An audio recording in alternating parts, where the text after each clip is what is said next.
ओम शांति।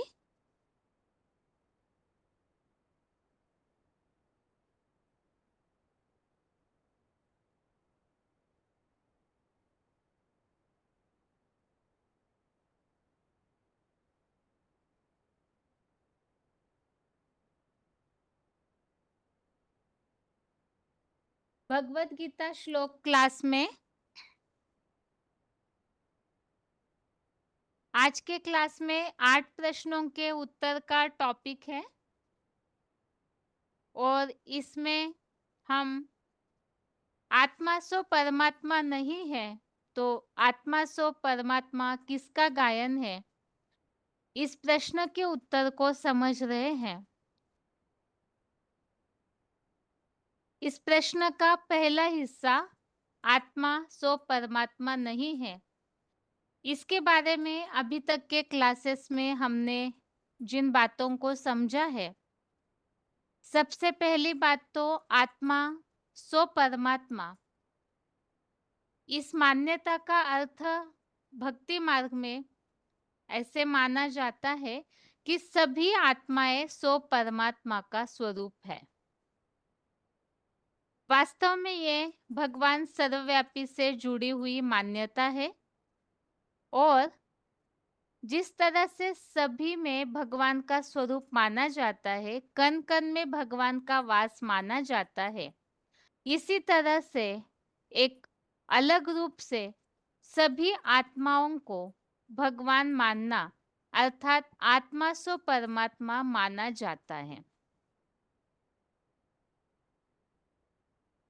तो इस मान्यता की शुरुआत कहाँ से हुई, ये हमने समझा आद्य शंकराचार्य के द्वारा। जैसे सर्वव्यापी की मान्यता के लिए हमने समझा द्वापर युग से जब दुख शुरू हुआ, सृष्टि चक्र के अनुसार सतयुग त्रेता युग में जो आत्माएं देवता थे, सतोगुणी थे, सुख भोग रहे थे, तो भगवत गीता के अनुसार जन्म मरण के चक्र में आते आते सुख भोगते भोगते आत्मा की बैटरी जब डिस्चार्ज हो जाती है तो वही देवात्माएं पुण्य क्षीण होने पर नीचे उतरते हैं और द्वापर युग में प्रवेश करते हैं। द्वापर युग अर्थात रजोगुण का प्रारंभ अर्थात देहभान, देहभान से दुख आता है और द्वापर युग से जैसे दुखी हुए तो सुख के लिए, शांति के लिए मार्ग ढूंढने लगे, तो भगवान को ढूंढना शुरू किया। लेकिन जब भगवान नहीं मिले तो नेति नेति भगवान का अंत नहीं पा सकते और इससे भी आगे चलकर फिर जब नहीं मिले तो भगवान को सर्वव्यापी अर्थात कण कण में पत्थर ठिक्कर भीतर में ठोक दिया। इसी तरह से भगवान कहीं नहीं मिले, लोगों को सुख शांति चाहिए, तो आद्य शंकराचार्य या उसी तरह से बहुत ऐसे उस समय के साधु सन्यासी हुए जिन्होंने इस तरह की मान्यता फैलाई कि सभी आत्माएं सो परमात्मा का स्वरूप है, एको ब्रह्म द्वितीयो नास्ते। इस सृष्टि में एक ब्रह्म ही है और वही सब में बटा हुआ है और दूसरा कुछ भी नहीं है। अब ये मान्यता वास्तव में गलत है। किस तरह से, इसे हमने समझना शुरू किया था। वास्तव में सभी आत्माएं भगवान का स्वरूप नहीं हो सकते क्योंकि भगवान के गुण सभी में दिखने में नहीं आते हैं। इसी मान्यता को अलग रीति से ऐसे समझाया जाता है कि आत्माएं जो है, जैसे सागर से बुदबुदा निकलता है, फिर बुदबुदा सागर में समाता है। चुल्लू भर पानी अगर सागर से उठा लिया और फिर सागर में मिल जाता है, ऐसे आत्मा को चुल्लू पानी मान लिया गया और आत्माएं भगवान में समा जाती है, हमेशा के लिए पार निर्वाण गए, ब्रह्मलीन हो गए। इस तरह की मान्यताएं भक्ति मार्ग में बताई जाती है। वास्तव में ये बात गलत किस तरह है, इसे हमने समझा। भगवत गीता में भगवान ने इस बात को अर्जुन को समझाया है। इन्हीं अलग अलग मान्यताओं के उत्तर भगवत गीता में हमें मिलते हैं कि आत्मा जो है अविनाशी है, अजर अमर है, अनादि है। उसे न कोई रचता है, ना ही उसका कोई विनाश कर सकता है। तो ये आत्मा अगर लीन हो जाती है हमेशा के लिए, तो फिर आत्मा का तो अस्तित्व ही नष्ट हो जाएगा। तो भगवान ने जो गीता में बताया है आत्मा अविनाशी है, ये फिर गलत हो जाएगा। वास्तव में आत्मा इस तरह से लीन होती नहीं है, उनका अपना अस्तित्व जू के त्यों बरकरार रहता है। आत्मा इस तरह से कोई सागर का चुल्लू पानी नहीं जो सागर में मिक्स हो जाए, क्योंकि चुल्लू पानी अगर सागर में मिल गया तो वही के वही चुल्लू पानी वापस नहीं ले सकते। तो आत्मा अगर मिक्स हो जाए इस तरह सागर में, तो वापस कैसे आएगी? तो वास्तव में आत्मा सो परमात्मा की इस तरह की मान्यता भी गलत है। आत्माओं को भगवान का अंश माना गया। अगर अंश है, जैसे सूरज सागर का अंश अगर उठा लिया जाए, तो सागर के खारेपन के गुण उस चुल्लू पानी में उस अंश में होने चाहिए। ऐसे ही आत्माओं में भी भगवान के गुण दिखने में आने चाहिए, जबकि बिल्कुल विपरीत है। परमात्मा गुणों का, ज्ञान का भंडार है, जिनके लिए शास्त्रों में ही बोला गया है वो ऐसा पूर्ण है कि उसमें से पूरा निकाल लिया जाए तो भी वो पूरा के पूरा ही बचता है। लेकिन आत्माएं तो अवगुणों का भंडार हो जाते हैं कलयुगांत में। जिस समय ये मान्यता फैली हुई है ज्यादा तौर पे, उस समय तो सभी विकारी है, अवगुणों के भंडार है। तो भला परमात्मा से आत्माओं की तुलना कैसे की जा सकती है?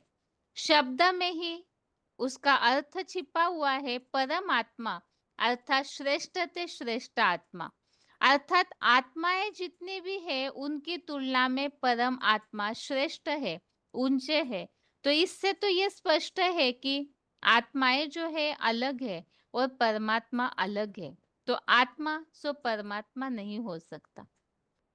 अब इसके अलावा हमने भगवत गीता के आधार से भी कई सारी बातों को समझा है कि आत्मा सो परमात्मा क्यों नहीं हो सकते। इसमें कुछ ऐसे टॉपिक्स हमने समझे, जैसे कि अगर सभी आत्माएं परमात्मा का स्वरूप है, तो फिर भगवत गीता में भगवान को जानने की बात का उल्लेख क्यों आया हुआ है? क्योंकि सभी परमात्मा का स्वरूप है, तो किसको जानेंगे, किसको पहचानेंगे? कई ऐसे गीता के श्लोक हैं जिनमें इस बात का उल्लेख भी है कि भगवान को कोई जानता नहीं। जैसे औजानंती माम मूढ़ा मानुषिम तनुम आश्रितम, इस 9वें अध्याय के 11वें श्लोक में ये बात बताई है कि भगवान को, प्राणियों के महेश्वर को, अव्यक्त भाव को कोई जानते नहीं है। इसी तरह से 10वें अध्याय के 3रे श्लोक में जो बताया है कि भगवान को जो जानते हैं वो फिर पापों से मुक्त हो जाते हैं। तो ऐसे कई श्लोक हैं जिनमें जानते नहीं है कोई भी और भगवान को जानना चाहिए, उससे प्राप्ति, जैसे शांति की प्राप्ति, भगवान को जानने से मुक्ति की प्राप्ति, भगवान की शरण में जाने से इस दुखी संसार सागर से पार होकर क्षीर सागर में जाते हैं, ऐसा उल्लेख है। अब यदि सभी आत्माएं परमात्मा का स्वरूप है, तो उन्हें तो दुख होना ही नहीं चाहिए, क्योंकि भगवान के लिए तो सुख शांति का सागर कहा जाता है। तो आत्माओं के लिए जो अशांति में पड़े हुए हैं, उनके लिए सुख के सागर में, सुख की दुनिया में जाने का मार्ग क्यों बताया जा रहा है? इसका मतलब जरूर आत्माएं कहीं ना कहीं फंसी हुई है पापी दुनिया में, इसीलिए भगवान के द्वारा, परमात्मा के द्वारा उनकी मुक्ति का मार्ग बताया जा रहा है। तो इससे तो स्पष्ट है कि आत्मा सो परमात्मा नहीं है। इसीलिए ही आत्माएं परमात्मा को लिबरेटर, मुक्तिदाता, पतित पावन के रूप में बुलाते हैं। जब स्वयं भगवान का स्वरूप है तो बुलाने की आवश्यकता क्या है? इससे भी और एक अहम बात जो भगवान के लिए भगवत गीता में भी इस बात का उल्लेख है, पिता अहमत से जगतो माता धाता पितामह। तो इसमें भगवान को सर्व संबंधी के रूप में माना गया है। भक्ति मार्ग में भी ऐसे कहा जाता है, त्वमेव माताश्च पिता त्वमेव। अब ये तो सोचने की बात है कि पिता जो है एक परिवार में एक ही होते हैं। एक परिवार में ढेर पिता तो होते नहीं। जहाँ इस सृष्टि को वसुधैव कुटुंबकम माना गया है हमारे शास्त्रों में, उसके मुताबिक तो पिता इस सारे सृष्टि के एक ही है। अब सभी आत्माएं अगर परमात्मा का स्वरूप है तो अनेक पिताएं हो जाएंगे, अनेक परमात्मा हो जाएंगे। तो इससे भी ये बात स्पष्ट होती है कि आत्मा सो परमात्मा की ये मान्यता गलत है। इसके अलावा भगवत गीता में बीजम माम सर्वभूतानाम ऐसा उल्लेख आया हुआ है। 7वें अध्याय का 10वां अध्याय 7 का श्लोक नंबर 10 में भगवान को बीज कहा गया है सारे मनुष्य सृष्टि का। कोई भी पेड़ का बीज एक ही होता है। ये मनुष्य सृष्टि जिसे भगवत गीता में अश्वत्थ वृक्ष के रूप में कहा गया है, तो उसका बीज भी एक ही है जो ऊपर की ओर दिखाया जाता है। अब आत्माएं तो इस सृष्टि की पापी दुनिया के वासी है, तो उन्हें बीज कैसे कह सकते हैं? तो इन सब बातों से स्पष्ट है कि आत्मा सो परमात्मा नहीं हो सकते हैं। इसके अलावा भक्ति मार्ग में परम पिता परमात्मा को निर्लेप कहा जाता है। अब आत्माएं जो है वो तो लेप छेप वाली है, जन्म मरण के चक्र में आती है। तो फिर आत्माएं और परमात्मा की तुलना किस तरह कर सकते हैं? इससे स्पष्ट है कि आत्मा सो परमात्मा नहीं हो सकते। भगवत गीता के श्लोकों के द्वारा हमने कुछ इन बातों को समझा, और इसके अलावा पिछले 2 हफ्ते के क्लासेस में जो हम इसी से संबंधित एक और टॉपिक समझ रहे थे कि आत्मा सो परमात्मा नहीं हो सकते, क्योंकि आत्माएं और भगवान में अंतर है।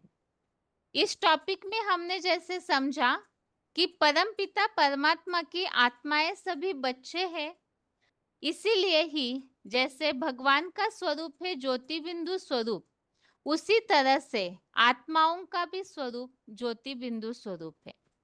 भगवत गीता में इस स्वरूप के लिए जैसे कहा हुआ है, ज्योतिषाम अपि तज्ज्योति तमसः परम उच्यते, और ज्योति स्वरूप है और अनोरणीयम सन्मनुस्मरेत्य। इसी तरह से आत्माओं का जो स्वरूप है वो भी अनुरूप है, अति सूक्ष्म है। लेकिन ऐसे होने के बावजूद भी आत्माओं में और परमात्मा में अंतर है। वो क्या अंतर है उसे हमने एक तुलनात्मक रीति से कंपैरिजन के रूप में कई सारे अंतरों को समझा था। उन अंतरों को एक बार संक्षेप में रिवाइज करके आगे इन्हीं संबंधित श्लोकों के द्वारा हम आगे की बातों को समझते हैं। सबसे पहले हमने समझा था आत्माएं अनेक है और परमात्मा के लिए कहा जाता है कि वो एक है। गॉड इज ट्रुथ कहा जाता है, सत्यम शिवम सुंदरम एक ही सत्य होता है। तो इस आधार से भगवान या परमात्मा एक ही है। और आत्माएं जो है, जैसे आत्माओं के लिए तो हमेशा अनेक वचन बहुवचन में कहा जाता है आत्माएं, लेकिन भगवान के लिए हमेशा एक वचन केवल भगवान या परमात्मा ऐसे ही कहा जाता है। तो शब्द से ही समझ में आता है कि आत्माएं अनेक और भगवान एक ही है। दूसरा अंतर हमने समझा था कि आत्माएं जन्म मरण के चक्र में आती है। आत्माएं गर्भ से जन्म लेती है। इसके लिए भी हमने दूसरे अध्याय का 27 अध्याय 2 का श्लोक नंबर 27 और 13वें अध्याय के 21वें श्लोक में जो उल्लेख है, सद सद्योनि जन्मसु, आत्माएं जो जन्म मरण के चक्र में आती है, प्रकृति से आसक्त तो होती है, सुख भोगती है, तो उसी के कारण से वो जन्म मरण के चक्र में आती है। और परमात्मा वो जन्म मरण के चक्र से न्यारे है, जिसके लिए कहा गया है अजोपि सन वयात्मा भूतानामी स्वरूपी सन। भगवान अजन्मा है, अपने प्रकृति को अधीन करके आते हैं, जिसके लिए प्रवेश करके जो उनका जन्म होता है, दिव्य जन्म, 11वें अध्याय के 54वें श्लोक में बताया है, प्रवेश तुम, और दिव्य जन्म लेते हैं तो चौथे अध्याय के अध्याय 4 का श्लोक नंबर 9, जन्म कर्म च मे दिव्यम। इसी तरह से आत्माएं जो है वो देह को धारण करती है, जन्म बाय जन्म शरीर रूपी चोला बदलते रहते हैं, और परमात्मा वो सदैव के लिए विदेही है। भगवत गीता का भक्ति मार्ग में ये प्रसिद्ध श्लोक है, आत्माएं जन्म लेते लेते शरीर बदलते रहते हैं, पुराना शरीर रूपी वस्त्र छोड़कर नया धारण करते हैं, देह को धारण करते हैं तो देहधारी है, वासांसी जीर्णानि यथा विहाय नवानि गृहणाति नरोपराणि। इसी तरह से 14वें अध्याय का 5वां अध्याय 14 का श्लोक नंबर 5, इस श्लोक में इस बात को स्पष्ट किया है कि प्रकृति के जो 3 गुण हैं, सत्व, रज, तम, इन 3 गुणों के कारण आत्माओं को देह में बांधा जाता है, शरीर में आत्माएं बंध जाती है, तो देहधारी है। और भगवान अजन्मा है, अगर्भा है, इसीलिए विदेही है, सदैव ही।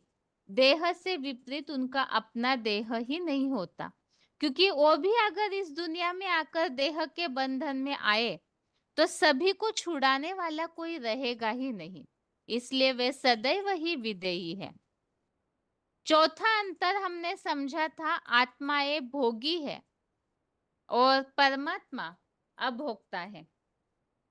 भोगी अर्थात ही कर्म करते हैं, शरीर को धारण करते हैं, तो आत्माएं जो है सुख दुख भोगती है, शरीर के द्वारा, इंद्रियों के द्वारा सुख भोगती है। इसके लिए ये हमने समझा 15वें अध्याय का 9वां अध्याय 15 का श्लोक नंबर 9 और 13वें अध्याय का 20वां अध्याय 13 का श्लोक नंबर 20।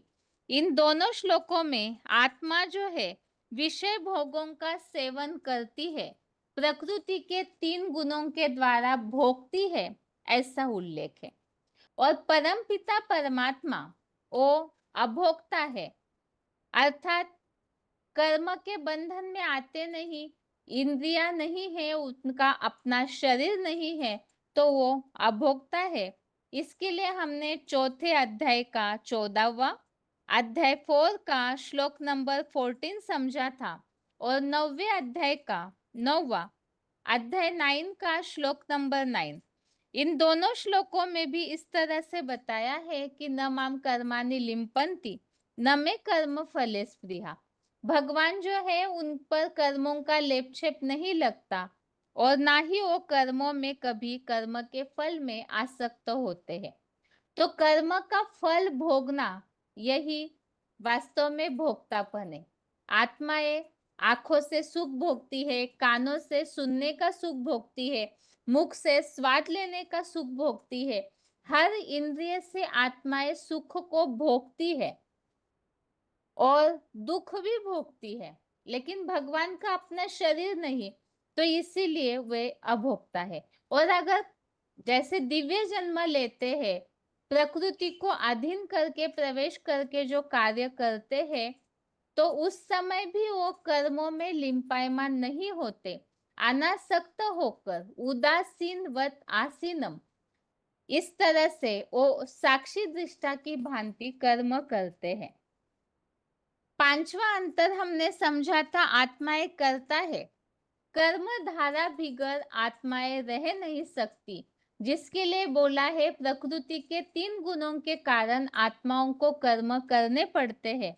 तीसरे अध्याय का 5वां अध्याय 3 का श्लोक नंबर 5 और 18वें अध्याय का 11 अध्याय 18 का श्लोक नंबर 11, इसमें यह बात बताई है कि देहधारी आत्माओं को, आत्माएं जो है अपने कर्मों का संपूर्ण त्याग करने में समर्थ नहीं है, मना उन्हें कर्म करने ही पड़ते हैं, करता है। शरीर रूपी दुंभ जो मिला हुआ है तो उसके पोषण के लिए उन्हें कर्म करने ही पड़ते हैं। और भगवान अकर्ता है, जिसके लिए चौथे अध्याय का 13वां अध्याय 4 का श्लोक नंबर 13 में बताया है कि वो अकर्ता है। और 9वें अध्याय का 9वां अध्याय 9 का श्लोक नंबर 9 इस श्लोक में भी बताया हुआ है, न च माम तानि कर्माणि निबध्नन्ति धनंजय उदासीनवतासीनम असक्तम तेषु कर्मसु। छठवां अंतर हमने समझा, आत्मा एक क्षर है और परमपिता परमात्मा अक्षर है। इन दोनों का उल्लेख 15वें अध्याय के 16वें अध्याय 15 का श्लोक नंबर 16 में है। सातवां अंतर, त्रिगुणमयी है आत्माएं, सत्रष्टम, ये प्रकृति के जो 3 गुण है उनमें आती है, जिसके लिए हमने 15वें अध्याय का 10वां अध्याय 15 का श्लोक नंबर 10 और 14वें अध्याय का 5वां अध्याय 14 का श्लोक नंबर 5। 14वें अध्याय के 5वें श्लोक में जैसे हमने समझा, 3 गुणों के कारण देहधारी आत्माओं को शरीर में बांधा जाता है, बंध जाती है। और 15वें अध्याय के 10वें श्लोक में बताया है कि आत्मा जो है वो शरीर को भोगती है, तो जड़ आत्मा जो है वो सुख दुख को भोगती है, भोगता है। तो ये जो जड़ प्रकृति के 3 गुण है, इन गुणों से आत्मा युक्त है। और इसमें एक और श्लोक ऐड किया हुआ है, जो पहले टेबल जिन्होंने भी लिया होगा स्क्रीनशॉट, तो 18वें अध्याय का 40वां श्लोक इसमें एक एडिशन किया हुआ है, अध्याय 18 का श्लोक नंबर 40। इसमें इस बात को बताया हुआ है कि स्वभाव से उत्पन्न हुए 3 गुणों से मुक्त जो हो वो प्राणी या पदार्थ इस पृथ्वी पर, आकाश में अर्थात देवताओं के बीच में भी नहीं है। तो आत्माएं जो है वो त्रिगुणमयी है, 3 गुणों से प्रसारित होती है, प्रकृति के सत्रष्टम इन गुणों से। और परमात्मा जो है गुणातीत है, निर्गुण है, अर्थात 3 गुणों से परे है, जिसके लिए 13वें अध्याय का 14वां और 7वें अध्याय का 13वां अध्याय 13 का श्लोक नंबर 14, जिसमें परमपिता परमात्मा की स्थिति के लिए बताया हुआ है, सर्वेंद्रिय गुणाभासम सर्वेंद्रिय विवर्जितम असक्तम सर्वभृच्छैव निर्गुणम गुणभोक्तृ। अर्थात परमपिता परमात्मा अगर साकार तन का आधार लेते भी है तो भी वो उदासीन के समान रहते हैं, उन गुणों को भोगते नहीं है, अनासक्त रहते हैं, जिसके लिए बोला है निर्गुणम।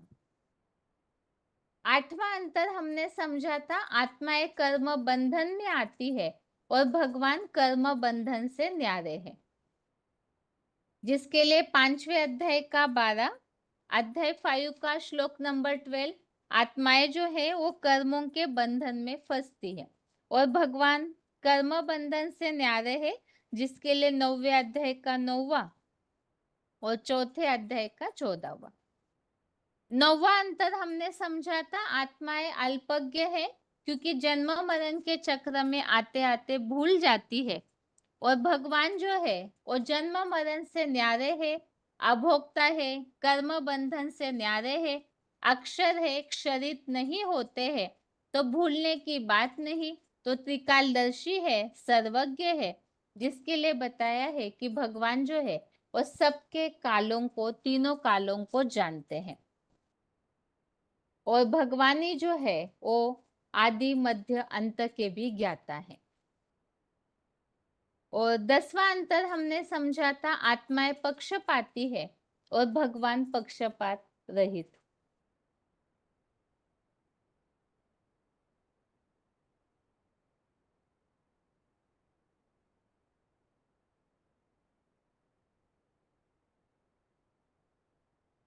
अभी तक के क्लासेस में हमने इन अंतरों में से चौथे अंतर तक समझा है, आत्माएं भोगी है और भगवान अभोक्ता है। और अकर्ता का थोड़ा सा टॉपिक पिछले बार हमने समझा था। तो आत्माएं अकर्ता है और भगवान आत्माएं करता है, कर्मधारा बिगड़ रह नहीं सकती और भगवान अकर्ता है। तो आज के क्लास में इस अंतर से आगे की बातों को समझते हैं, श्लोकों के साथ, मुरलियों में आए हुए उल्लेखों के साथ किस तरह से आत्मा और परमात्मा का जो अंतर है वो स्पष्ट होता है। यहाँ आत्मा एक करता है, इसके लिए तीसरे अध्याय का 5वां अध्याय 3 का श्लोक नंबर 5 है। नहीं कश्चित क्षणमपि जातु तिष्ठत्य अकर्मकृत कार्यते ह्यवशः कर्म सर्वः प्रकृति जय गुणे।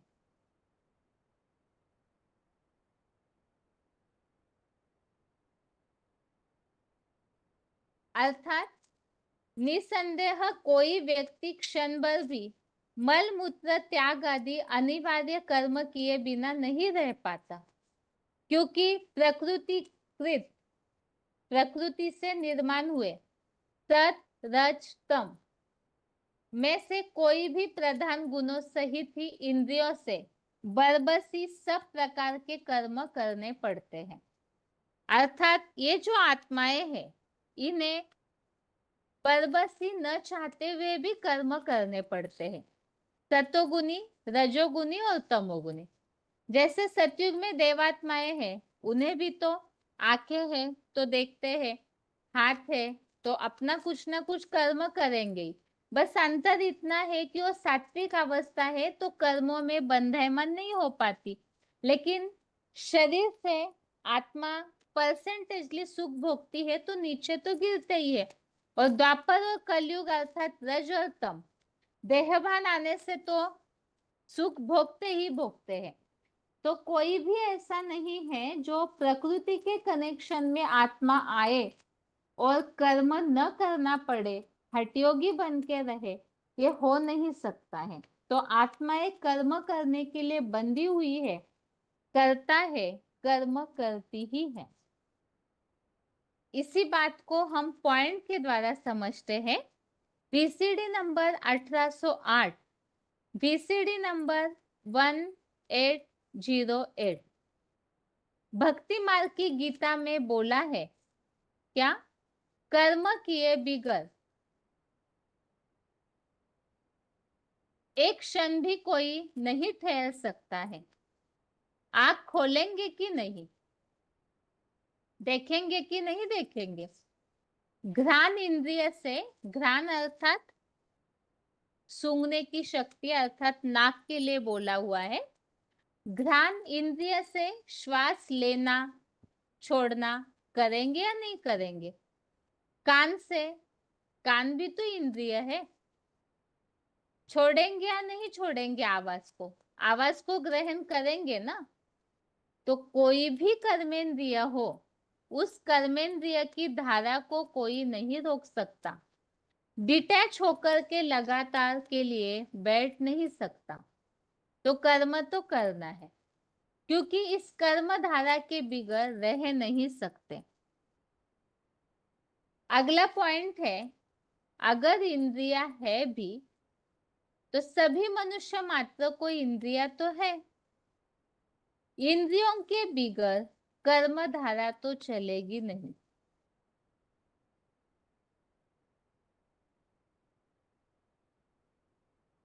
और इंद्रियों से कर्म तो करना ही पड़े। नाक है तो श्वास लेंगे या नहीं लेंगे?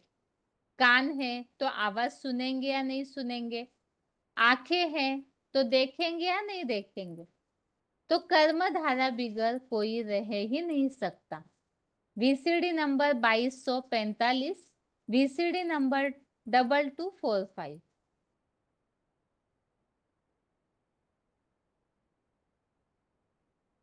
आगे है, इसी टॉपिक में आत्मा एक करता है और परमात्मा अकर्ता है।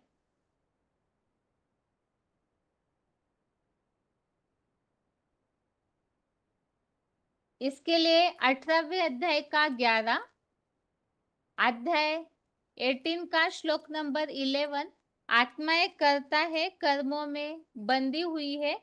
इसके लिए 18वें अध्याय का 11वां श्लोक है, नहीं देह भृता शक्यम त्यक्तुम कर्माण्य शेषतः यस्तु कर्म फल त्यागी सत्यागी इति अभिधीयते। इसमें बताया है देहधारी मुझ विदेही शिव ज्योति की तरह देहधारी कर्मों को पूरा त्यागने में समर्थ नहीं है, किंतु देहधारी कोई भी कर्मों को पूरी तरह से त्यागने में समर्थ नहीं है। और परमात्मा के लिए 9वें अध्याय का 9वां अध्याय 9 का श्लोक नंबर 9 परमपिता परमात्मा के लिए है, न च माम तानि कर्माणि निबध्नन्ति धनंजय उदासीनवत आसीनम असक्तम तेषु कर्मसु। तो भगवान जो है वो कर्म मुझको उदासीन समान अभोक्ता रहने वाले को नहीं बांधते, उन कर्मों में अनासक्त हूं।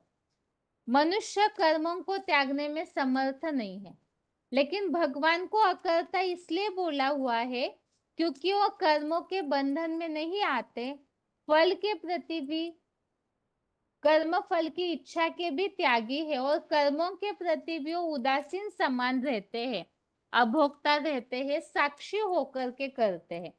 उसके प्रति जो फल है उसको भोगते नहीं, और जिस तन के द्वारा अपना देह तो है ही नहीं, बाकी जिस तन के द्वारा वो कर्म करते हैं प्रवेश करके, उस समय भी वो विदेही और निराकारी होने के कारण अनासक्त है, सदैव अपनी स्वस्थिति में ही कायम रहते हैं। इसी के लिए हमने पॉइंट समझा वीसीडी नंबर 210, वीसीडी नंबर 210। यहाँ तो तुमको कर्म जरूर करना ही है, कर्म का कभी संन्यास नहीं होता है। वो सन्यासी तो खाना वाना बनाना छोड़ देते हैं, समझते हैं हम कर्म सन्यासी है, लेकिन पाँव से चलना तो होता है, हाथों से खाना तो होता है, आंखों से देखना तो होता है। कर्मेंद्रियों की कर्म धारा बिगड़ कोई रह नहीं सकता। अगला पॉइंट है वार्तालाप नंबर 1559, डिस्कशन नंबर 1559, आत्मा अकर्ता नहीं है। गुरुओं ने आत्मा को परमात्मा समझ लिया है, इसीलिए आत्मा को अकर्ता समझ लिया। वास्तव में आत्मा अकर्ता नहीं है, परम पिता अकर्ता है। वो न कुछ करता है, ना उसका फल भोगता है।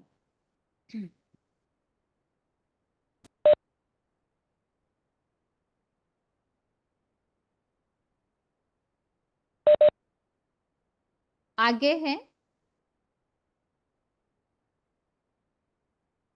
परमात्मा अकर्ता है। इस टॉपिक के लिए यहाँ चौथे अध्याय का 13वां अध्याय 4 का श्लोक नंबर 13, चातुर्वर्णम मया सृष्टम गुण कर्म विभागशः तस्य कर्तारम अपि माम विद्धि अकर्तारम अव्ययम्। मैंने गुण कर्म के विभाग अनुसार अर्थात भगवान ने 4 वर्णों को रचा, उसका कर्ता होने पर भी अकर्ता मुझ अक्षर को समझ लेते हैं। तो वास्तव में साकार के द्वारा ये 4 वर्णों की रचना होती है, बाकी भगवान जो है सदाशिव ज्योति और सदैव ही अकर्ता ही है।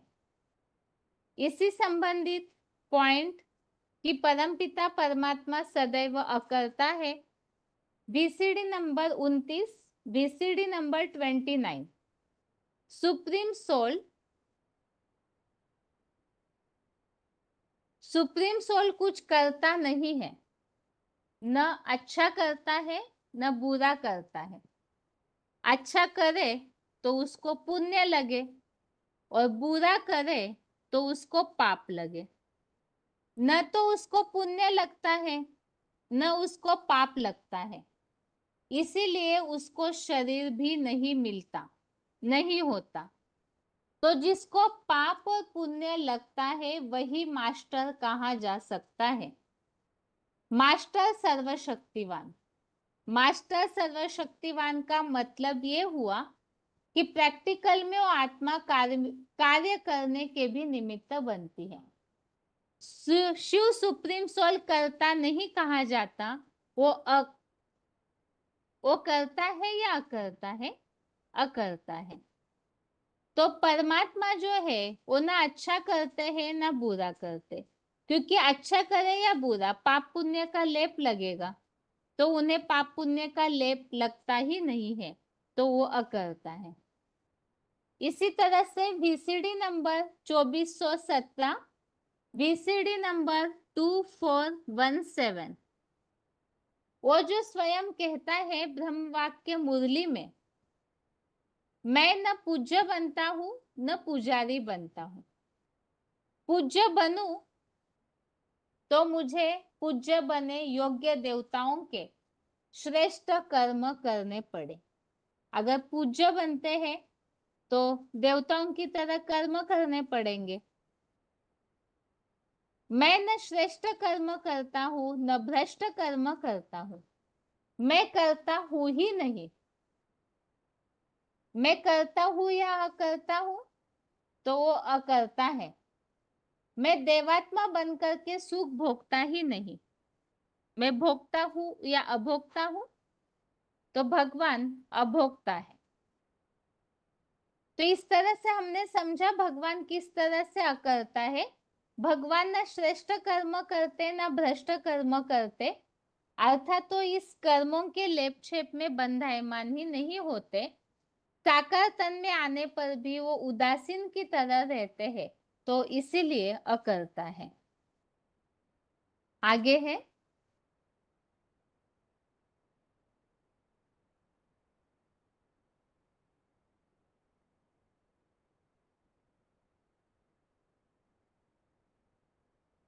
इसी टॉपिक संबंधित पॉइंट सुनते हैं।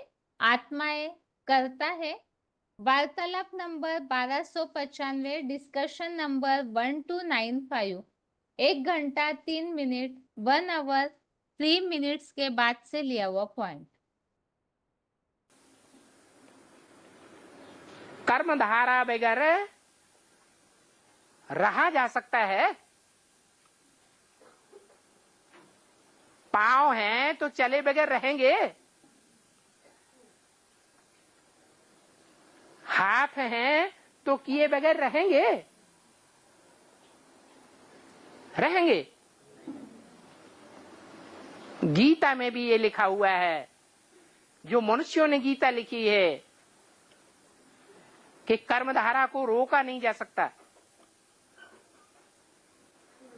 कर्म इंद्रियां हैं तो कर्म तो करने ही पड़ेंगे।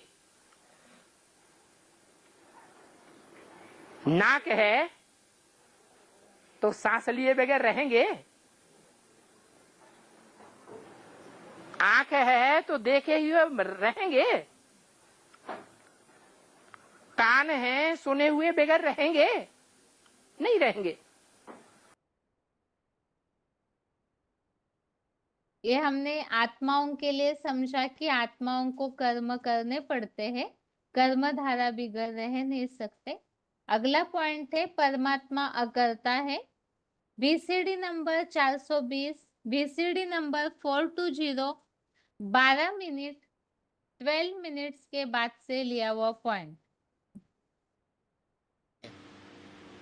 सुप्रीम सोल पाठधारियों के बीच में नहीं है,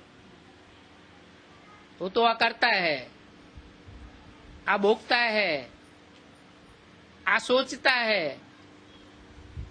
बाकी जो भी मनुष्य आत्माएं हैं वो सोचती विचारती हैं, उनको मंथन करने की दरकार होती है। सुप्रीम सोल को मंथन करने की दरकार नहीं, उसको कर्म करने की भी दरकार नहीं, वो अकर्ता है। अगर अच्छा बुरा कर्म करे तो उसका फल भी उसको भोगना पड़े। वो ना अच्छा करता है ना बुरा करता है, लेकिन आत्माएं अच्छे बुरे कर्म करती है। अच्छे बुरे कर्म करती हैं तो उनको भोगने भी पड़ते हैं। अगला पॉइंट है,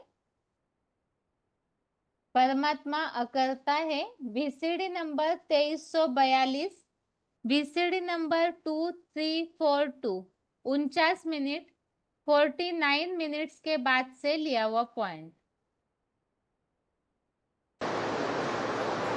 वो भगवान करता धरता है, करता है या अकर्ता है? हैं? वो तो अकर्ता गया हुआ है। करना धरना तो इंद्रियों से होता है, करना धरना देह के द्वारा होता है, और उसको अपनी देह है ही नहीं। वो तो आत्मा है, शुद्ध सदा शिव कहा जाता है। उसकी आत्मा का ही नाम शिव है। औरों के आत्मा का नाम शिव नहीं होता। और जो आत्माएं हैं उनके शरीर का नाम पड़ता है, और शरीर के द्वारा जैसा काम करते हैं वैसा नाम पड़ता है। लेकिन वो उसका शरीर ही नहीं, तो शरीर का नाम भी नहीं, वो तो सिर्फ आत्मा है।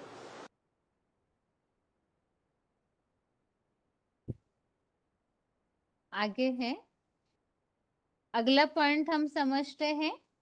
छठवां अंतर, आत्मा एक क्षर है, क्षरित होती है, और परमात्मा अक्षर है, अर्थात वो क्षरित नहीं होता है, कभी भी पतित नहीं होता है, कभी भी अपनी स्थिति से नीचे नहीं गिरता है। आत्मा रूपी बैटरी जन्म मरण के चक्र में आते आते डिस्चार्ज हो जाती है, तो इसीलिए ही उसका प्रभाव आत्माओं की स्थिति पर पड़ता है। परमात्मा सदैव के लिए अक्षर है। अगर वो साकार तन में आते भी है तो भी वो नीचे नहीं गिरते, कूटस्थ अर्थात सदैव ऊंची स्टेज में ही रहते हैं। इसी संबंधित 15वें अध्याय का 16वां अध्याय 15 का श्लोक नंबर 16 है।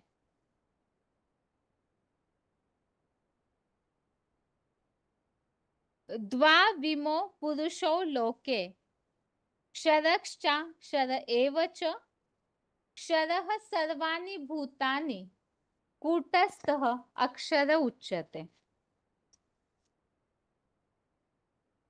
श्लोक दोबारा, द्वा इमो पुरुषो लोके, क्षरश्चा क्षर एव च, क्षरः सर्वाणि भूतानि, कूटस्थः अक्षर उच्यते। अर्थात संसार में ये सभी प्राणी भोक्ता और अभोक्ता, सभी प्राणी भोक्ता और एक अभोक्ता, ये दो ही प्रकार की आत्माएं हैं। अक्षर अर्थात शिव समान, अर्थात परमपिता शिव के लिए, और बाकी सभी प्राणी जो है वो विनाशी है। और भगवान के लिए इस श्लोक में बताया है, ऊंचे शिखर पर सदैव स्थित रहते हैं, अमोघ वीर है। इसी संबंधित यहाँ मुरली के पॉइंट्स समझते हैं। क्षर और अक्षर, इसका वास्तविक अर्थ क्या है? आत्मा दो प्रकार की होती है, एक क्षरित होने वाली, क्षर माना पतित होने वाली, और एक अक्षर जो कभी पतित नहीं होती, वो है परमपिता परमात्मा। तो जो क्षरित होने वाली आत्माएं हैं, क्षरित होने का कारण है शरीर में रहना, माना देह भान में रहना। देह के द्वारा आत्माएं कर्म करती है तो सुख दुख भोगती है, पाप पुण्य करती है, तो उसके कारण देह भान के कारण ये होता है, तो जिसके कारण आत्माएं क्षरित होती है। VCD number 2217, VCD number 2217। अगला पॉइंट है वीसीडी नंबर 2175, वीसीडी नंबर 2175। क्षर जो 500-700 करोड़ मनुष्य आत्माएं क्षरित होने वाली हैं, जिनकी शक्ति जन्म जन्मांतर क्षरित होती रहती है, पतित होती रहती है। सतयुग के आदि के देवताएं भी दृष्टि से सुख का लेन देन करते हैं, तब तो पौना कला कम हो जाती है। तो क्षरित हुए या नहीं हुए देवताएं? क्षरित हुए। ऐसे ही द्वापर युग और कलयुग में भ्रष्ट इंद्रियों से क्षरित होती है शक्ति। सुख तो महसूस करते हैं, लेकिन आत्मा पतित हो रही है, इसका किसी को पता नहीं चलता। यह पतन कलयुग के अंत तक चलता रहता है, तो 500-700 करोड़ मनुष्य आत्माएं पतन के गर्त में जाती है नंबरवार। तो आत्माएं किस तरह क्षरित होती है, इसके लिए हमने शुरू से समझा कि सतयुग आदि से ही देवताएं भी है, वो सुख का लेन देन करते करते कम परसेंटेज में ही, लेकिन क्षरित होते हैं, नीचे जरूर गिरते हैं। और द्वापर कलयुग में तो इंद्रियों से सुख भोगने के कारण नीचे गिरते ही गिरते हैं। तो सभी आत्माएं क्षर है, पतन की ओर जाने वाली है। आगे अगला पॉइंट है, इससे संबंधित वीसीडी का जो पॉइंट है उसे सुनते हैं। आत्मा एक क्षर है, परमात्मा अक्षर है। VCD number 2386, VCD number 2386। 1 घंटा 25 मिनट 1 आवर 25 मिनट्स के बाद से लिया हुआ पॉइंट। निराकार आत्माओं का निराकार बाप निराकारी स्टेज वाला है, इसलिए उसको सदा शिव कहा जाता है। सदैव ज्योति बिंदु है। पतित शरीर में भी प्रवेश करता है तो भी ज्योति बिंदु स्टेज में रहता है। महाभोगी में भी प्रवेश करता है तो भी कौन सी स्टेज में रहता है? निराकारी ज्योति बिंदु की स्टेज में रहता है। पतित दुनिया में आता है, दुनिया के पतित वाइब्रेशन के बीच आता है तो भी क्षरित होता है। क्या शक्ति से क्षीण होता है? नहीं। गीता में गाया हुआ है अक्षर। कैसी आत्मा है? अक्षर। कभी भी क्षरित होने वाली आत्मा नहीं। इसलिए वो शिव जो अक्षर है, जो भी मनुष्य मात्र की आत्माएं हो, प्राणी मात्र की आत्माएं हो, सबके बीच में एक ही आत्मा है जो कभी भी क्षरित नहीं होती। क्यों क्षरित नहीं होती है? कोई कारण होगा ना, क्योंकि उसको अपनी इंद्रियां है ही नहीं, उसको अपनी देह है ही नहीं। वो 5 तत्वों से बंधायमान देह में कभी गर्भ से जन्म ही नहीं लेता, इसलिए बंधन में आने का सवाल ही नहीं। वो सदैव स्वस्थिति में रहता है, सदा स्वतंत्र है।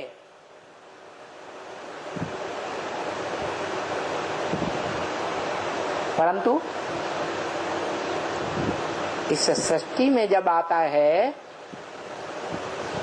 जिस सृष्टि में प्रत्येक मनुष्य मात्र की आत्मा अपन को कोई न कोई प्रकार के बंधन में महसूस करती है।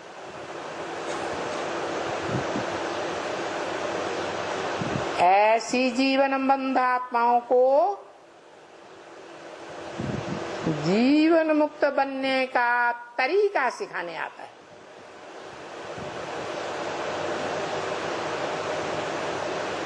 इसलिए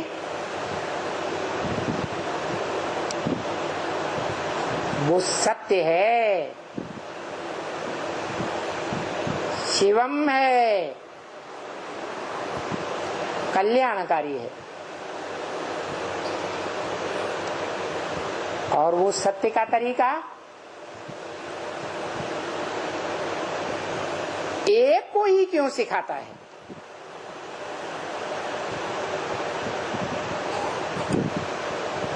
भोगी आत्माओं के बीच, इस मनुष्य सृष्टि में क्षरित होने वाली आत्माओं के बीच एक ही क्षरित आत्मा को, भोगी आत्मा को सत्य का अर्थात ज्ञान का सारा वर्षा क्यों देता है?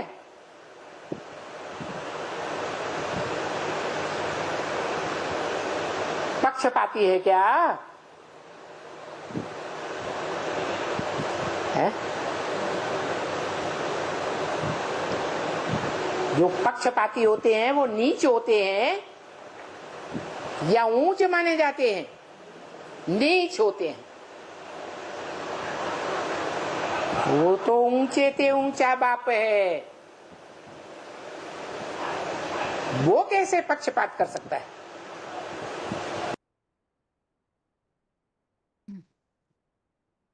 तो इस तरह से आत्मा एक क्षर और परमात्मा अक्षर है, इसे हमने समझा।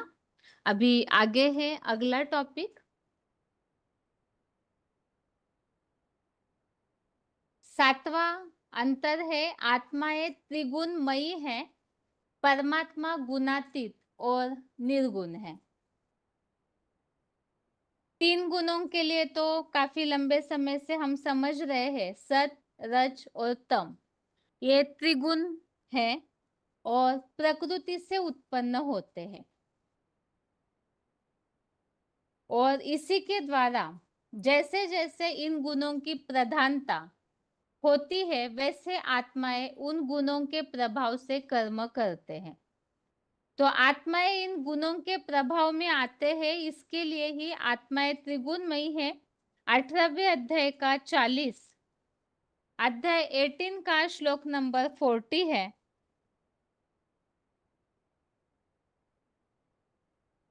न तदस्ति पृथिव्यां वा दिवि देवेषु वा पुनः सत्वं प्रकृति जय मुक्तम यदे भी स्यात् त्रिभि गुणे।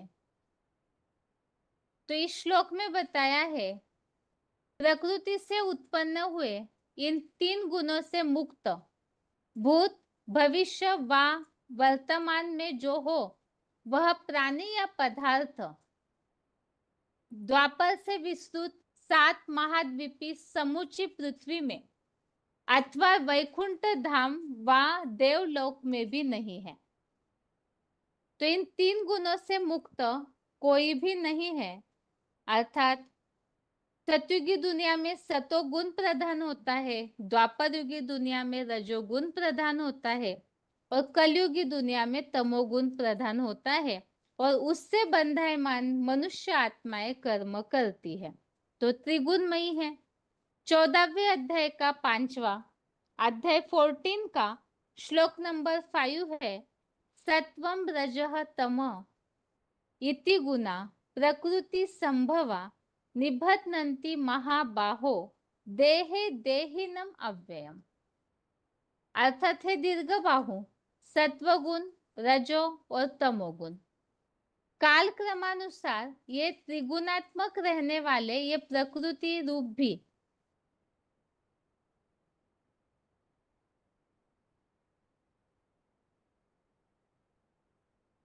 ये प्रकृति से उत्पन्न हुए तीनों गुण अविनाशी आत्मा को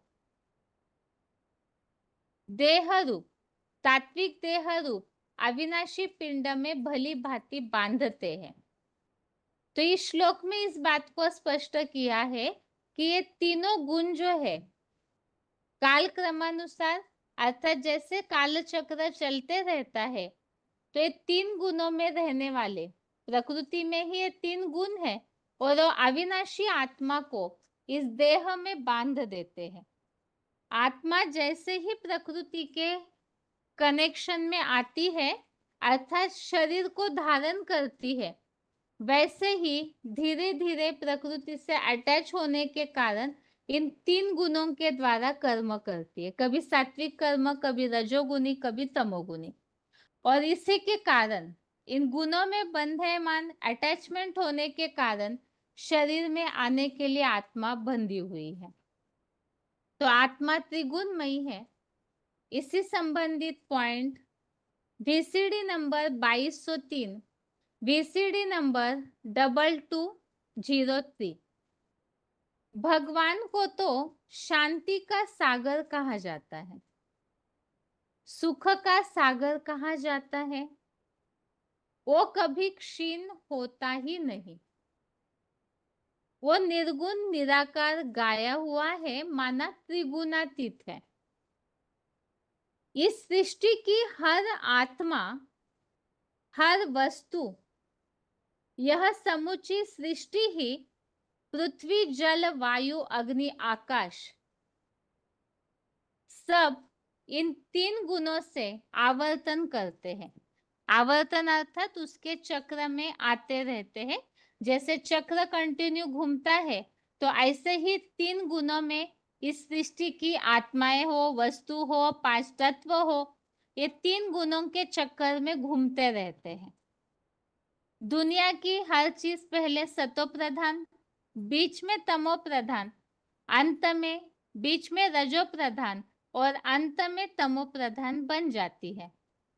जैसे बच्चा बचपन में निर्विकारी सतो प्रधान है, जवान होता है रजो प्रधान है, बूढ़ापा आता है तमो प्रधान बन जाता है, खुद भी दुखी होता है, औरों को भी दुखी करता है। और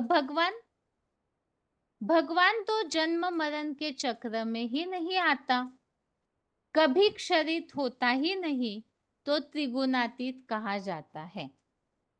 तो भगवान तीन गुणों से परे रहते हैं। प्रकृति का आधार लेने पर भी प्रकृति के तीन गुणों से अटैच नहीं होते, इसलिए वो सदैव विधेयी है, गुणातीत है, निर्गुण है, मनुष्य आत्माओं की तरह, इसीलिए क्षरित भी नहीं होते, नीचे भी नहीं गिरते। आगे है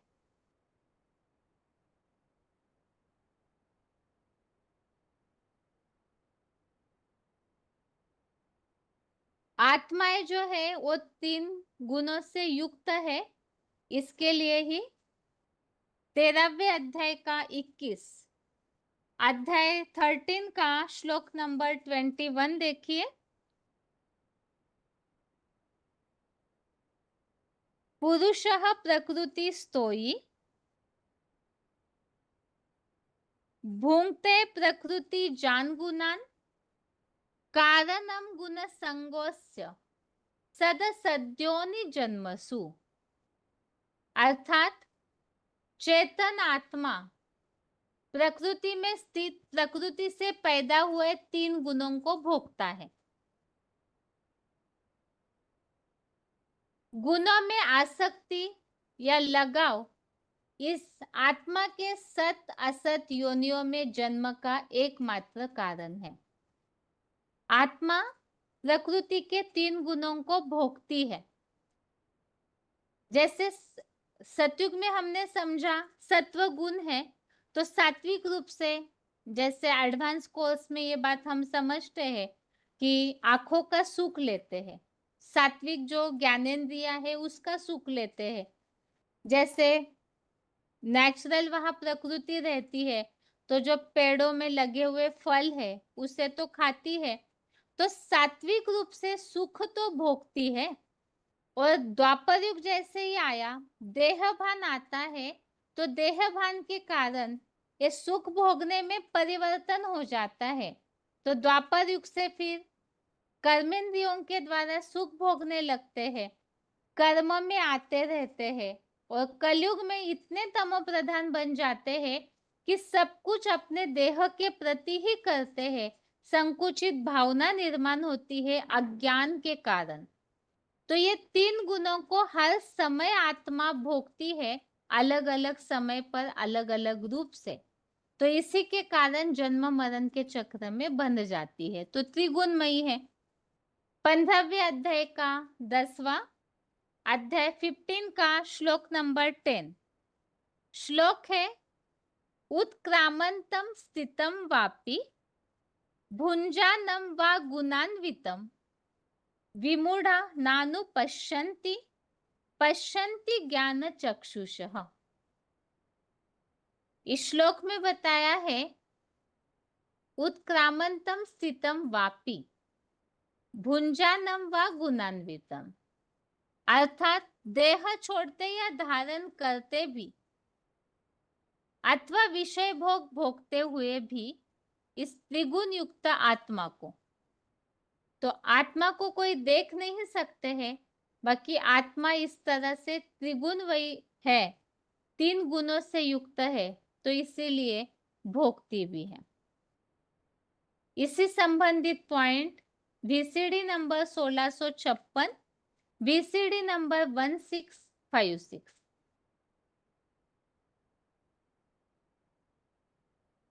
ये किसी को भी पता नहीं है आत्मा पहले पहले कैसे स्वतः प्रधान थी, फिर बाद में रजो तमो, सतो रजो तमो में आती है।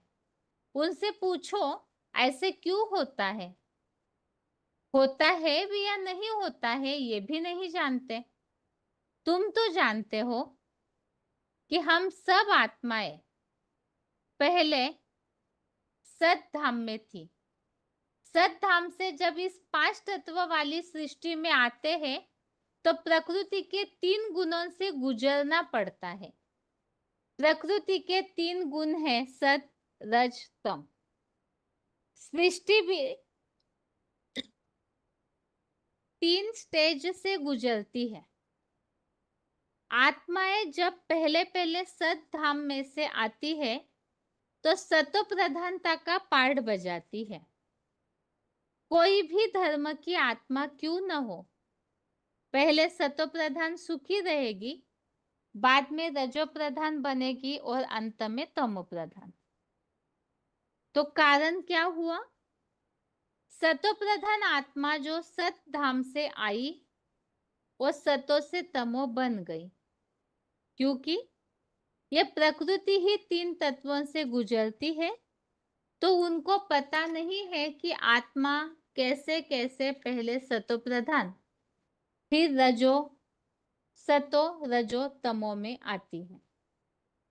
तो यहाँ हमने जैसे समझा कि यहाँ श्लोक से ही टैली होने वाले इन पॉइंट्स को लिया हुआ है, किस तरह से आत्मा 3 गुणों को भोगती है। इसे मुरली में बाबा ने स्पष्ट बताया है कि जैसे बच्चा है, फिर जवान होता है, फिर बूढ़ापा आता है, इसी तरह से आत्मा इस सृष्टि में भी सतो प्रधान पार्ट बजाती है शुरुआत में, फिर रजो प्रधान बनती है, देह भान के सुख को भोगती है, और तमो प्रधान बनने पर विकारी सुखों को भोगते भोगते अति के नीचे गिरती है। तो तीनों गुणों से युक्त है आत्मा। आगे है, परमात्मा गुणातीत है और निर्गुण है। परम पिता परमात्मा, आत्माएं अपने मूल रूप में तो आत्मा सात्विक है, लेकिन आत्माओं के लिए हमने नियम समझा कि वो शरीर में आने के लिए बंधी हुई है, तो 3 गुणों को भोगती है। लेकिन परमात्मा जो है वो सदैव ही गुणातीत है, वो विदेही है, देह को धारण नहीं करते, अभोक्ता है, तो निर्गुण भी है। और ये विशेष बात कि परमात्मा अगर साकार तन का आधार लेते भी है, तो ऐसे होने के बावजूद भी वो निर्गुण ही रहते हैं, 3 गुणों में बंधायमान नहीं होते, क्योंकि जैसे हमने चौथे अध्याय का 6वां श्लोक समझा कि वो प्रकृति को अधीन करके आते हैं। आत्माएं प्रकृति के अधीन होती है तो अटैच हो जाती है, और परमात्मा अपने प्रकृति को जिस तन में वो प्रवेश करते हैं उसको अधीन करते हैं, उसकी इंद्रियों के द्वारा वह स्वयं अनासक्त होकर कार्य करते हैं, इसलिए निर्गुण है। और इसके लिए श्लोक हमने देखा है यहाँ 13वें अध्याय का 14वां श्लोक देखिए। अध्याय 13 का श्लोक नंबर 14, इसमें परमपिता परमात्मा निर्गुण है, इसका वर्णन है। सर्वेन्द्रिय गुणाभासम सर्वेन्द्रिय विवर्जितम असक्तम सर्वभृच्चैव निर्गुणम गुणभोक्तृ च। अर्थात सब इंद्रिय गुणों का आभास होता है।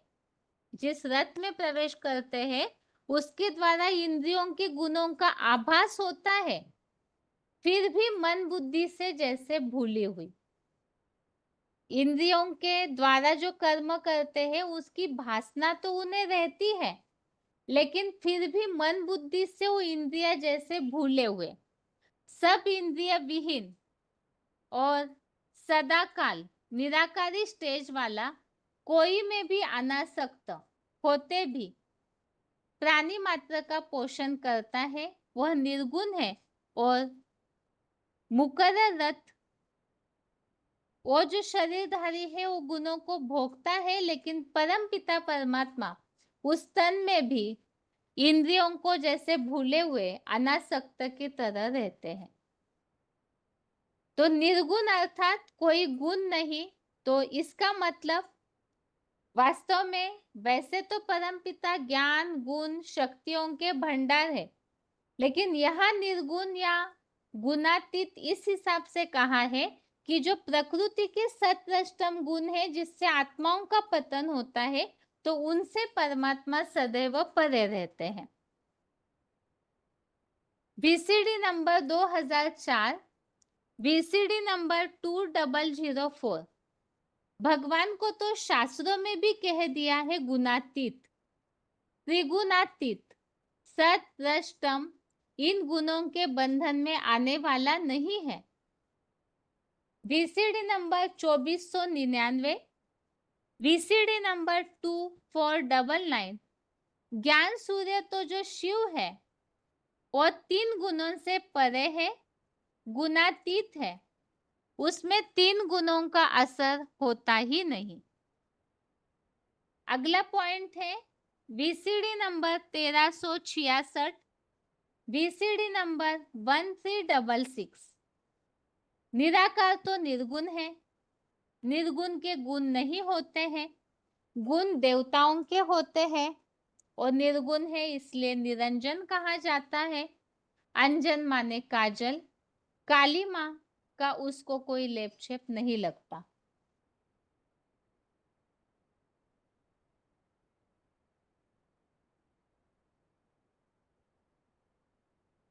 इस तरह से यहाँ हमने परम पिता परमात्मा किस तरह गुणातीत और निर्गुण है उससे समझा। वो 3 गुणों को भोगते नहीं है, उनसे परे होते हैं। आगे है इसी संबंधित point VCD number 2361, VCD number 2361।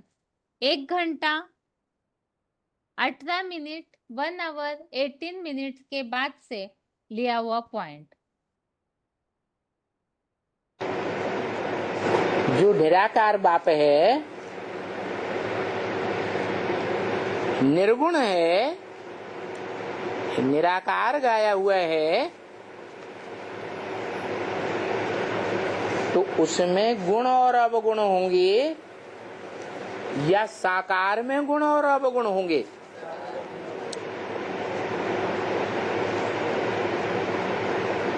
जो निराकार आत्माओं का बाप निराकार शिव है, उसमें गुण अवगुण होने की बात ही नहीं है, क्योंकि उसको अपना शरीर है ही नहीं। देवताओं में गुण होते हैं और मनुष्य राक्षसों में अलग बात। मनुष्यों में गुण भी होते हैं, अवगुण भी होते हैं, और राक्षसों में अवगुण ही अवगुण होते हैं। तो शिव बाप कहते हैं, न मैं देवता हूं, न मैं मनुष्य हूं, न मैं राक्षस हूं। तो जब देवता नहीं हूं तो गुण कहां से आएंगे?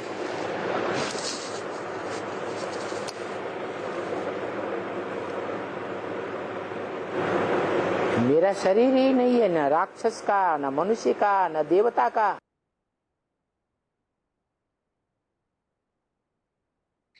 आगे है, अभी 8वां अंतर समझते हैं।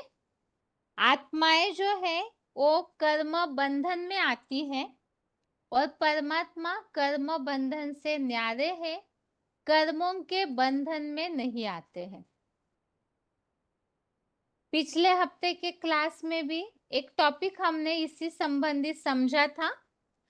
जो टेबल हमने अभी देखा शुरुआत में, अंतर जो तुलनात्मक रीति से दिया हुआ है, तो उसमें एक के बाद एक जो गुण समझे, अगर उसको निरीक्षण किया जाए तो मुरलियों में भी इस बात को शिव बाबा ने स्पष्ट किया है। आत्माओं का ये जो जन्म मरण के चक्र में आना है, ये जो भी गुण है या गुण धर्म बताए गए हैं, वो सारे एक दूसरे से कनेक्टेड है। जैसे कि आत्मा जो है प्रकृति के 3 गुणों को भोगती है, तो 3 गुणों में बंधायमान होने के कारण सुख भोगती है, पाप या पुण्य करती है, दुख भी भोगती है। तो आत्माएं अभोक्ता है। 3 गुणों के कारण आत्माएं अभोक्ता है, भोगता है, 3 गुणों को भोगती है। तो आत्माएं जो है इसी के कारण, 3 गुणों के कारण देह को धारण करती है, देह के धारण करने के कारण भोगती है, कर्ता बनती है, भोगने के कारण क्षरित होती है, तो नीचे उतर के पतन होता है, पतन होने के साथ साथ ही कर्मों के बंधन में भी आती है। तो ये सारे जो भी गुणधर्म है वो एक दूसरे से संबंधित है। तो यहाँ हम समझते हैं आत्माएं कर्म बंधन में आती है, अर्थात क्या? सबसे पहले तो आत्माओं के लिए कि कर्म बंधन में आती है अर्थात क्या? 5वें अध्याय का 12वां अध्याय 5 का श्लोक नंबर 12। युक्तः कर्म फलम त्यक्त्वा शांतिं माप्नोति नैष्ठिकीम् अयुक्तः कामकारेण फले सक्तो निबध्यते। अर्थात योगी कर्मों के फल को त्याग कर निश्चल हुआ शांति को पाता है। अयोगी भोगी कामनाओं के कारण फल में आसक्त हो भली भांति दैहिक इंद्रियों के बंधन में बंध जाता है। तो यहाँ आत्माएं जो है भोगती है और भोगने के कारण वो कर्म फल में आसक्त होती है, तो कर्म इंद्रियों के बंधन में, कर्मों के बंधन में आती है। और भगवान के लिए यहाँ श्लोक लिया है 4थे अध्याय का 14वां अध्याय 4 का श्लोक नंबर 14 है।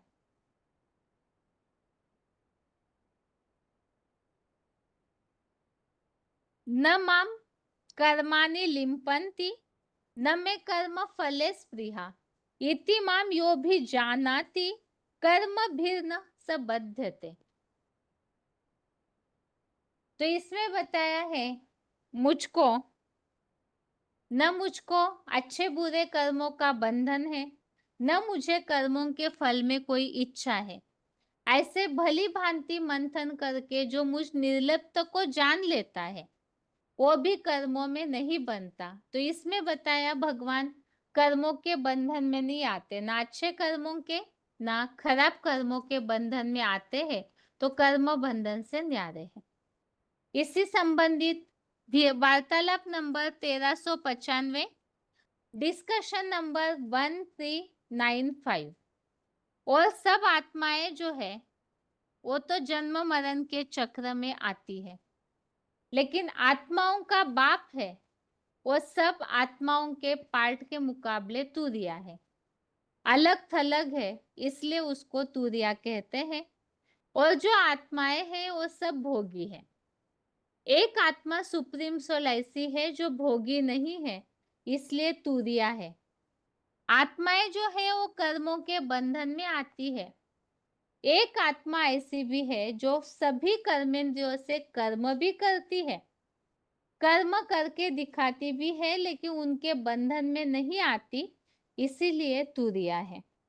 तो इस पॉइंट में आत्मा और परमात्मा दोनों को भी अंतर समझाया हुआ है कि परमात्मा सदैव तुरिया है क्योंकि कर्मों के बंधन में बंधते नहीं, साकार तन में आने के बावजूद भी वो अकर्ता है, अभोक्ता ही है, अजन्मा ही है और कर्म बंधन से न्यारे ही रहते हैं। इसीलिए ही कभी भी कर्मों का लेप छेप उनको लगता नहीं, इसीलिए कभी भी पाप परमात्मा या पुण्य परमात्मा नहीं कहते, क्योंकि कर्मों का बंधन नहीं, तो वो पाप पुण्य से सदैव परे, न सत न असत, ऐसे गीता में कहा हुआ है, तो इससे परे है। और आत्माएं जो है वो बंधन में आती है।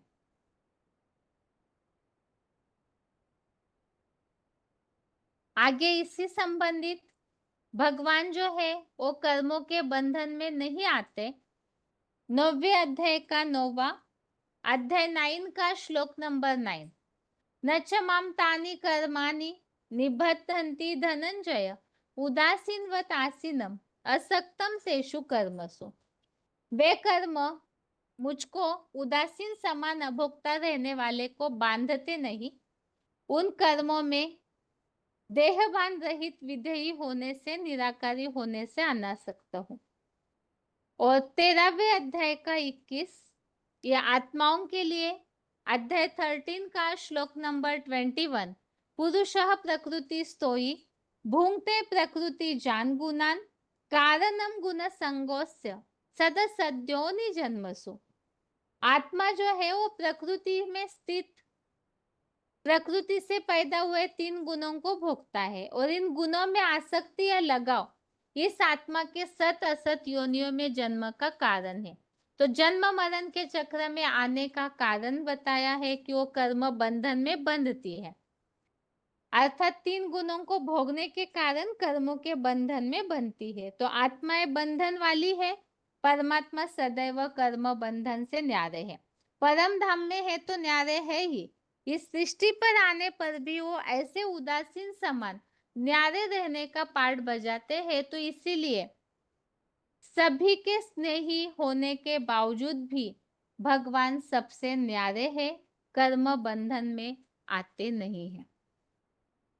इसी संबंधित पॉइंट है वीसीडी नंबर 2270, वीसीडी नंबर 2270। मनुष्य गर्भ से जन्म लेते हैं तो उनका जन्म दिवस मनाते हैं। गर्भ में उनको जाना पड़ता है जिनका पूर्व जन्मों का कोई सुख दुख का बंधन होता है। गर्भ में उनको जाना पड़ता है जिनका पूर्व जन्मों का कोई सुख दुख का बंधन होता है। शिव का तो कोई इस प्रकार का बंधन ही नहीं होता, वो तो सदैव निराकारी है।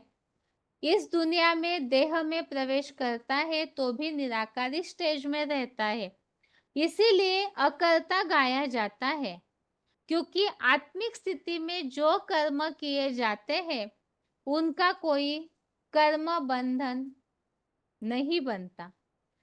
एक सुप्रीम सोल है जिसका शरीर में पार्ट बजाते हुए भी कोई कर्म बंधन नहीं बनता।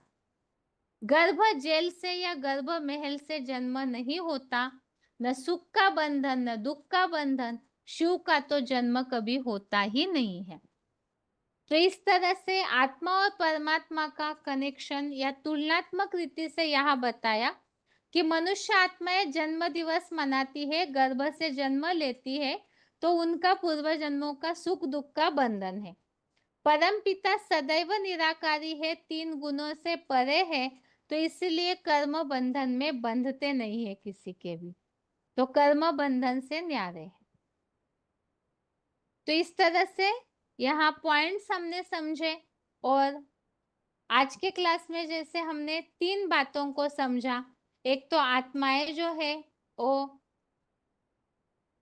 करता है और परमात्मा अकर्ता है। आत्माएं 3 गुणों में बंधायमान होती है और परमात्मा 3 गुणों से परे है। आत्माएं भोगता है, भगवान अभोक्ता है। आत्माएं कर्म बंधन में आती है और परमात्मा कर्म बंधन से सदैव ही न्यारे है।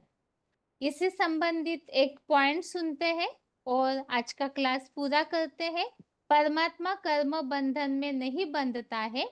VCD number 2342, VCD number 2342 24 minute के बाद से 24 मिनट के बाद से लिया हुआ पॉइंट।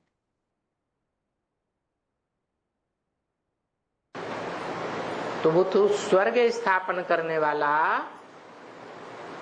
सदैव स्वस्थिति में रहने वाला,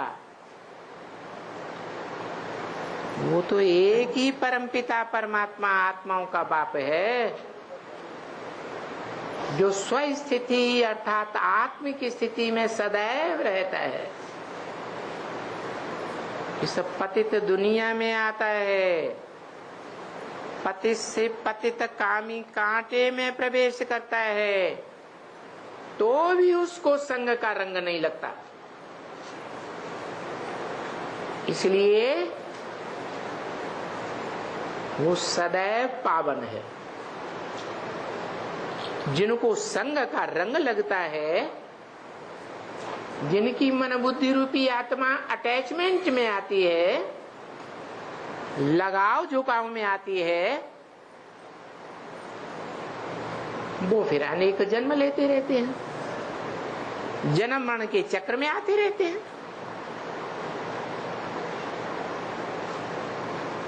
जो सदा सत्य है, सुप्रीम सोल बाप, वो तो जन्म मरण के चक्र में ही नहीं आता है, 84 के चक्र में ही नहीं आता। वो तो अजन्मा गाया हुआ है, अभोक्ता गाया हुआ है। शरीर में आता है, लेकिन शरीर की इंद्रियों से भोग नहीं भोगता, अभोक्ता है, अकर्ता है। वो अच्छे बुरे कर्म कुछ करता ही नहीं, वो तो और ही समझाता है कि अकर्म कैसे बन जाता है, पाप और पुण्य कैसे बन जाता है। इस तरह से परमात्मा किस तरह कर्म बंधन से न्यारे है वो हमने समझा। वो न पूज्य बनते, न पुजारी, न अच्छे कर्मों का बंधन, न बुरे कर्म का बंधन।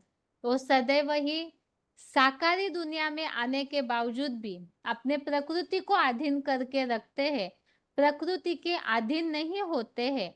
जैसे आत्माएं 3 गुणों में बंध जाती है सुख भोगते भोगते, वैसे परमात्मा का नहीं है, इसीलिए वो न्यारे है तो बंधन में बंधते भी नहीं है।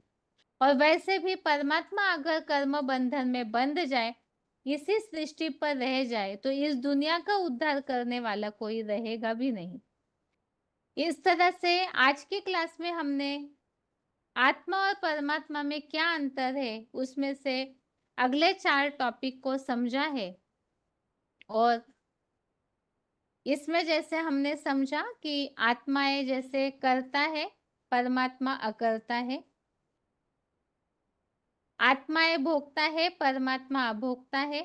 आत्माएं त्रिगुणमयी है, परमात्मा 3 गुणों से न्यारे निर्गुण है। आत्माएं कर्म बंधन में आती है, परमात्मा कर्म बंधन से न्यारे है। तो आज की क्लास में हमने इन 4 अंतरों को श्लोक के उल्लेख के साथ, पॉइंट्स के साथ समझा है। और आज के लिए आत्मा सो परमात्मा, और इसमें आत्मा सो परमात्मा में क्या अंतर है, इस टॉपिक को यहाँ तक ही पूरा करते हैं। अगले क्लास में हम बचे हुए और जो अंतर है उसे समझते हुए ये समझेंगे कि आखिर आत्मा सो परमात्मा ये मान्यता आखिर क्यों शुरू हुई।